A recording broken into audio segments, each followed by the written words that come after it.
Sebuah video aksi pengantin wanita menyerok uang tunai di pernikahannya viral di media sosial. Tak main-main uang tunai yang diserok pengantin wanita itu diketahui senilai 50 juta rupiah. Aksi pengantin wanita itu pun langsung menjadi sorotan usai diunggah. Selain pengantin wanita, tampak ibu-ibu yang menonton ikut rebutan. Video aksi pengantin wanita menyerok uang di pernikahannya itu viral dibagikan akun TikTok Putri Amalia. Dalam video tersebut mulanya memperlihatkan suasana ramai di sebuah acara pernikahan. Tampak seorang pengantin wanita tampil cantik mengenakan baju pengantin berwarna putih.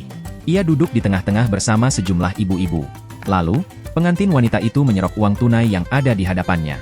Ia menyerok uang tunai pecahan Rp100.000 menggunakan 2 spatula ke dalam sebuah wadah yang sudah disediakan.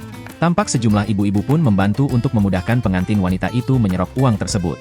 Setelah pengantin wanita itu berhasil menyerok seluruh uang tunai pecahan Rp100.000 tersebut, peristiwa tak terduga terjadi. Tiba-tiba ibu-ibu yang ada di dekat pengantin wanita tersebut langsung rebutan rumput dan daun pisang yang berada di tempat sang pengantin menyerok uang. Ternyata di balik rumput dan daun pisang tersebut tertempel sejumlah uang tunai. Dari momen pengantin wanita menyerok uang tunai tersebut, tak sedikit warganet yang penasaran dengan proses tersebut.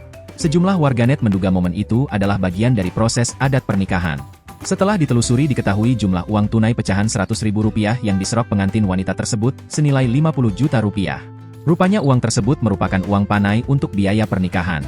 Diketahui proses adat pernikahan tersebut beantar jujuran berasal dari Banjar, Kalimantan Selatan.